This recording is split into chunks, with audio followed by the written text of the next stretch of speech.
Hello friends, வணக்கம். இன்றைக்கி நம்ம மட்டன் சுக்கா எப்படி பண்ணுறதுன்னு பார்க்கலாம்.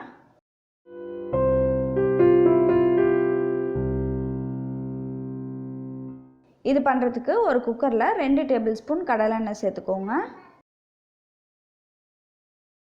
எண்ணெய் நல்லா சூடான பிறகு அதில் 1 டேபிள் ஸ்பூன் இஞ்சி பூண்டு பேஸ்ட்டு சேர்த்து நல்லா வதக்கிக்கலாம். இதை ஒரு 2 நிமிஷம் நல்லா வதக்கிக்கோங்க.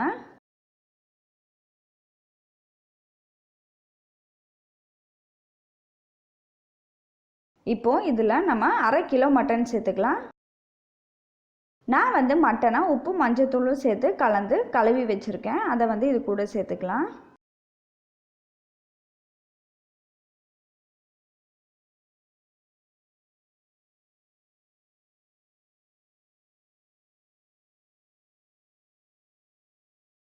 இதை இந்த மாதிரி நல்லா கலந்து விடுங்க.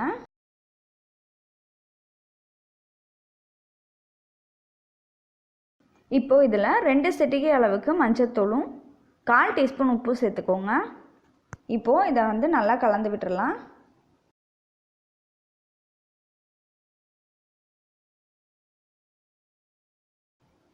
இப்போ பாருங்கள், மட்டனில் உள்ள தண்ணியெலாம் நல்லா பிரிஞ்சு வந்துருச்சு. இந்த சமயத்தில் நம்ம மட்டன் வேகிறதுக்கு தேவையான அளவு தண்ணி ஊற்றிக்கலாம். இந்த மட்டன் எந்த அளவுக்கு இருக்கோ அதே லெவலுக்கு நம்ம தண்ணியை ஊற்றிக்கலாம்.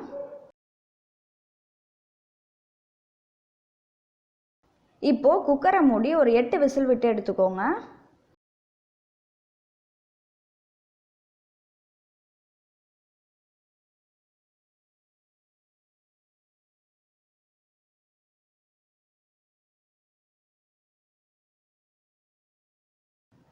இப்போ பாருங்கள், மட்டன் நல்லா வெந்துருச்சு.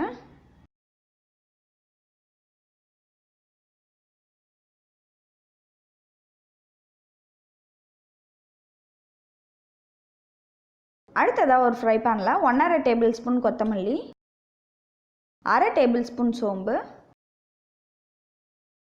1/2 டேபிள் ஸ்பூன் சீரகம், 1 டீஸ்பூன் மிளகு, 2 சின்ன சைஸ் பட்டை, இது எல்லாத்தையும் சேர்த்து நம்ம நல்லா வறுத்துக்கலாம். நல்லா வாசனை வர வரைக்கும் வறுத்துக்கோங்க.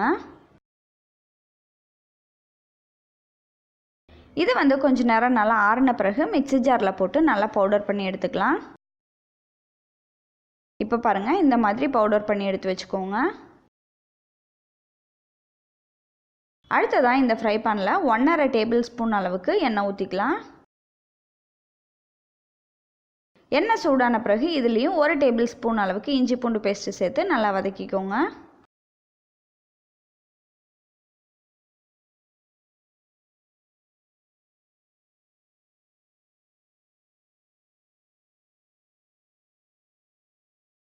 இஞ்சி பூண்டை ஒரு 2 நிமிஷம் வதக்கின பிறகு இதில் 2 கொத்து கருவேப்பிலையிலையும் 2 வரமிளகாயும் கிள்ளி போட்டு சேர்த்துக்கோங்க.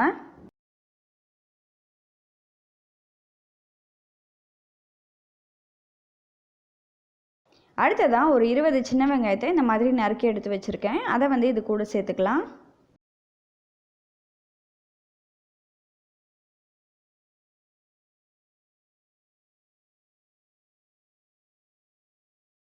வெங்காயத்தை ஒரு 2 நிமிஷம் நல்லா வதக்கிக்கோங்க. அடுத்ததாக இதில் பாதி அளவுக்கு தக்காளியை இந்த மாதிரி கட் பண்ணி சேர்த்துக்கோங்க. ரொம்ப குட்டி சைஸ் தக்காளியாக இருந்தது அப்படின்னா 1 சேர்த்துக்கோங்க. பெரிய சைஸ் தக்காளியாக இருந்தால் பாதி சேர்த்தா போதும். இப்போது இதில் 1/4 டீஸ்பூன் உப்பு சேர்த்துக்கலாம். நம்ம ஏற்கனவே மட்டன் வேக வைக்கும் போது உப்பு சேர்த்துருக்கோம், அதனால 1/4 டீஸ்பூன் மட்டும் சேர்த்துக்கோங்க. அடுத்ததாக 1/2 டீஸ்பூன் மிளகாய்த்தூள், இது 2ஐயும் சேர்த்து நல்லா வதக்கிக்கலாம். இப்போ பாருங்கள், தக்காளியெல்லாம் நல்லா மசிஞ்சு வந்துருச்சு. இந்த சமயத்தில் நம்ம அரைச்சி வச்சுருந்த சுக்கா மசாலாவை சேர்த்துக்கலாம். இப்போது இதை நல்லா இந்த மாதிரி கிளறி விட்டுக்கோங்க.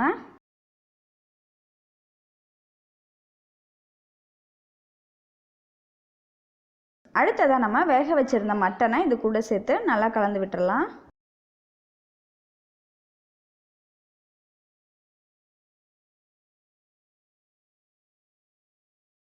மட்டன் வேக வச்ச தண்ணியையும் சேர்த்துக்கோங்க.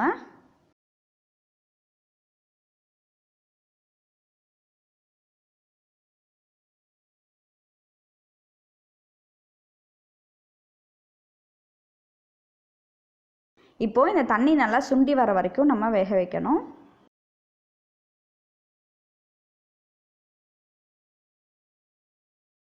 இப்போ பாருங்கள் தண்ணி நல்லா சுண்டி வந்துருச்சு. கடைசியாக கொத்தமல்லி தழை தூவி நம்ம இறக்கிடலாம்.